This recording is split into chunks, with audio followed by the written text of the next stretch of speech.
You who may not know me, my name is D.B. McClain. I'm a retired South Dakota game warden. I served from 1983 to 2006.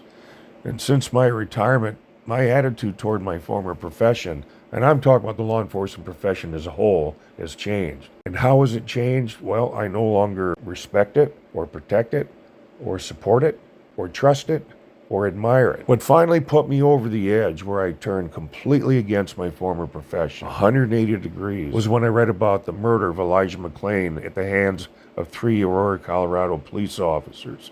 In Rise of the Oathbreakers Part 2, I've dedicated 4 sections alone to telling the story of Elijah McClain. So I'm not going to belabor that, but what I'm going to do in this video is I'm going to incorporate a little bit of information from Part 2 as it relates to taking down the Fraternal Order of Police and its current Vice President, Joe Gamaldi. What a dirtbag. But to do so, I have to go back through the story of Elijah to help put things in context. Let's get started.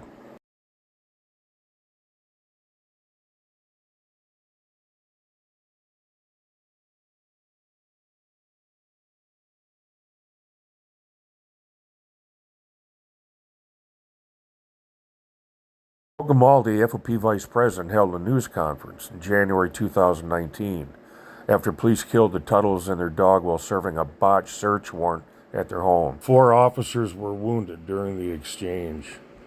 On behalf of the 5,200 brave men and women of the Houston Police Department and the other 800,000 police officers that are working these streets every single day, putting their lives on the line. We are sick and tired of having targets on our back. We are sick and tired of having dirtbags trying to take our lives when all we're trying to do is protect this community and protect our families. Enough is enough. It's August 24, 2019 in Aurora, Colorado. A security camera picks up 23-year-old Elijah McClain at this Shell gas station buying soft drinks and wearing a face mask. His family lawyer told NBC News he was in the habit of wearing this mask. After paying for his items, he turns around and bows to the man behind him in line. His family told NBC News this was his signature gratitude bow. At 10:30 p.m., a man calls 911. Let me sure he has a mask on. He looks sketchy. He might be okay. A good person or a bad person. Yeah. So, mask on. Okay. Were any weapons involved or mentioned? No. Okay. What color is the mask, or what does it look like? Black. Black mask? He's like a... Is it like a ski mask, or what type of mask is it? Yeah, like a ski mask. Elijah McClain is walking home from a nearby Shell gas station. He's holding a plastic bag with his purchases. At 10:43 p.m., Aurora police officer Nathan Woodyard spots McClain. Your favor, stop right there. Hey, stop right there. Stop. Stop. Stop. Stop. I have a right to stop you because you're being suspicious.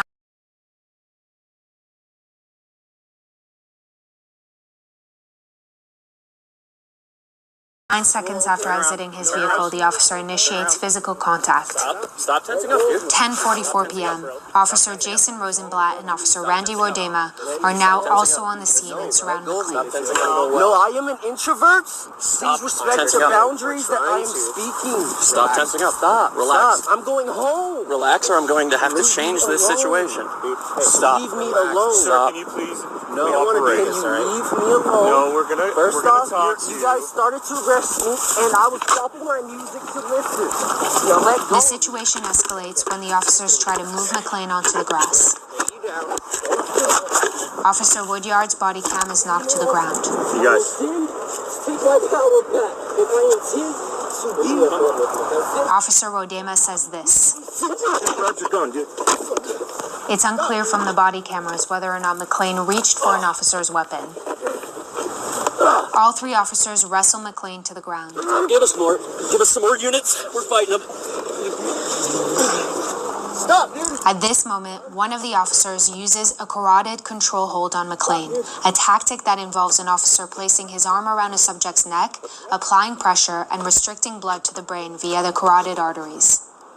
Responding officers later told an Aurora police investigator that McClain briefly went unconscious and the officers released the hold. At 10:46 p.m., just over 2 minutes after the first officer made contact with him, McClain is pinned to the ground and says this. Stop fighting us on the ground. Oh no, it's Elijah McClain. We had to use carotid. That's why I was hurt. I was just going home. I'm an introvert and I'm different. Did he come out? He's out. Was he out? I heard some snoring. I just He wasn't completely. He didn't lose consciousness. Yeah. I'm just different. He tried I'm to grab just my gun. different. That's all. That's all it was to me. It was actually Rosenblatt. I'm so He sorry. reached for your gun, dude. I have no gun. That's where I tried carotid. I don't do that stuff. I don't do any Two fighting. other units that are not here. Why They were can you slow it down a touching little me? bit. I don't do guns. I don't even kill flies. I don't eat meat. Do we have anything other than him being I suspicious? don't touch people. No. I mean, I tried to stop him. Started walking away. Yeah, Cruiser 26, we need to slow everybody down. Responding officers later tell an investigator that McClain was actively resisting and fighting the officers' attempts to place him into handcuffs. What I was trying to do I tried. was become better. We started it because he reached for Rosie's gun. Yeah. When we had him on the wall. All right. At 10:49 p.m., McClain throws up a first time. You go. Stop. Oh yeah, I'm sorry. I wasn't trying to do that.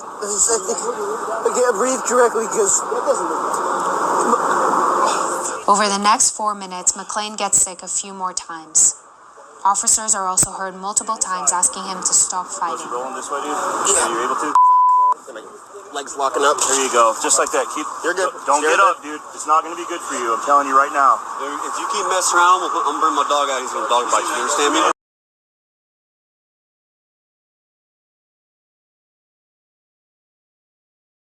Keep messing around. At 10:54 p.m., McClain is still on the ground, and an officer says this. So when the ambulance gets here, we're gonna go ahead and get some ketamine. Yeah, sounds good.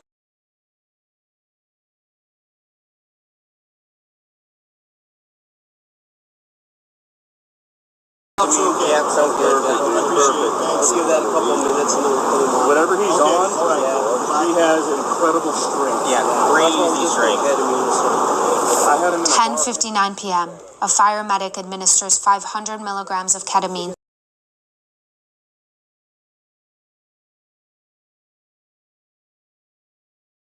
to McClain in an attempt to sedate him. 2 to 3 minutes later, he is loaded onto an ambulance. And at 11:07 p.m., just over 20 minutes after the first officer made contact, responding officers are told McClain does not have a pulse. He just cored. Are you serious? Yeah. Okay. So, sit tight. McClain was resuscitated at the scene and taken to the hospital where he would be declared brain dead 3 days later. The coroner concluded last November that a combination of physical exertion and a narrow left coronary artery contributed to McClain's death, but could not determine the cause of his death. He added that it could have been either an accidental death caused by a reaction to the ketamine, a natural death, or a death linked to the carotid control hold used by officers. According to the coroner, what contributed to Elijah's death was number one, physical exertion. Number two is his reaction to ketamine. And number three, the reaction to the carotid restraint. The logical question, why was Elijah physically exhausted? Why was Elijah injected with ketamine? And who applied the carotid restraint? Why did he core? Why was Elijah transported to the hospital? Why was he in a coma?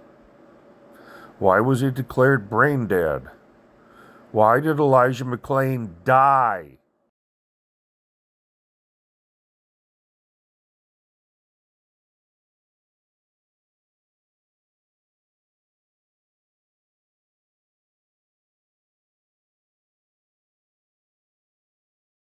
The district attorney later announced he would not charge the officers involved, saying that the evidence does not support a conclusion that McClain's death was the direct result of any particular action or individual.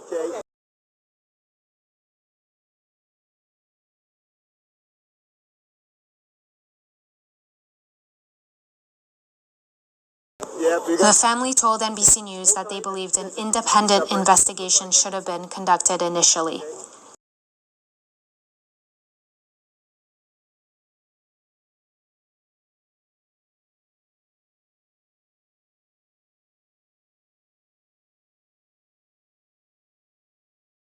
Colorado Governor Polis ordered the criminal investigation to be reopened. The findings of the investigation led to all three officers being charged with manslaughter and criminally negligent homicide. The outcomes are as follows.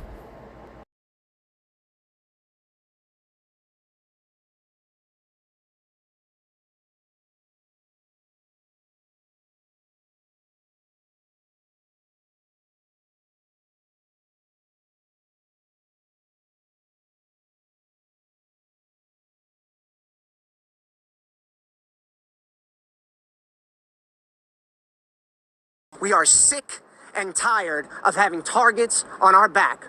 We are sick and tired of having dirtbags trying to take our lives when all we're trying to do is protect this community and protect our families. Enough is enough.